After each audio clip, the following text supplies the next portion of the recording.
Kenapa disebut buraq? Karena yang terlihat oleh kendaraan itu, hewan itu seketika nyampe di situ, saking cepatnya. Untuk apa Allah memperjalankan dengan kendaraan luar biasa itu? Bukan hanya menunjukkan mukjizat Nabi Muhammad, tapi untuk menunjukkan keunggulan, keistimewaan spirit Isra Mi'raj, yang bila kita dapatkan inti ibadah itu, kita diberikan oleh Allah akses kilat secepat-cepatnya untuk mendapatkan anugerah Allah Subhanahu wa ta'ala. Itu satu. Dua, diterimanya di Mi'raj. Isra jalannya, Mi'raj penerimaannya. Apa artinya Mi'raj? Mi'raj itu derajat tingkat tertinggi.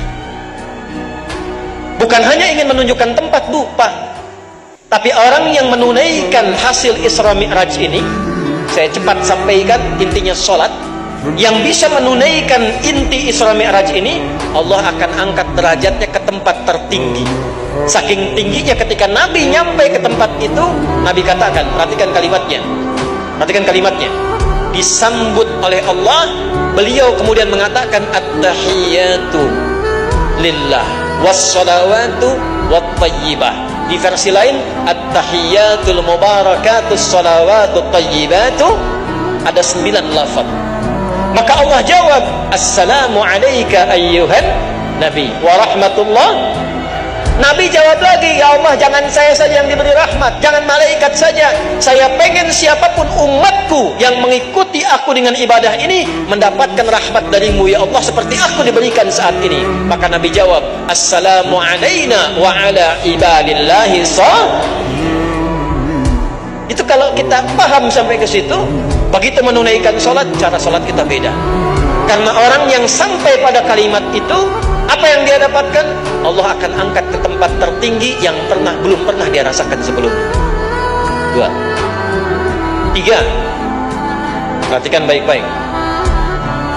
Waktu selesai dan turun dapat perintah sholat, berapa waktu? Berapa waktu? 50 dulu. Ketemu Nabi siapa? Nabi Musa. Banyak dulu tuh. Temu Nabi Ibrahim, temu Nabi Fulan, Nabi Fulan. Ini jangan dibayangkan kita sekarang, karena dimensinya beda, alamnya beda, hukumnya pakai hukum iman, bukan hukum akal. Ya, pakai akal nggak nyampe, karena bukan peristiwa akal, itu peristiwa iman. Nanti kalau kita yakin dulu, hikmah datang, dipandulah kita, dapatlah keberkahannya. Isra Mi'raj sama dengan tongkat Musa, peristiwa iman. Isra Mi'raj sama dengan kelahiran Nabi Isa, peristiwa iman. Yakin dulu baru dapat. Perintah sholat 50, turun kemudian bertemu dengan Musa alaihissalam. Muhammad, umatku aja yang kuat-kuat tidak mudah.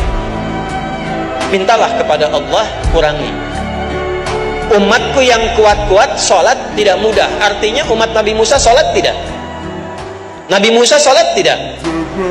Ini saya kasih rahasia ya, tapi ini antara kita aja nih Bu ya. Ternyata semua nabi dan umatnya itu sholat, tapi tidak sesempurna kita. Dulu sudah ada sholat. Makanya Nabi Muhammad ketika menerima perintah sholat, Musa punya pengalaman. Muhammad minta diskon, gak akan kuat umatmu lu. Umatku aja yang begitu besar-besar gak kuat tuh. Gak kuat tuh maksudnya males tuh ya. Naik dikasihlah 5, tapi fadilahnya lihat baik-baik, ini intinya. Fadilahnya apa? 5 itu nilainya sama dengan sholatnya umat Nabi Musa, setiap satunya kali 10.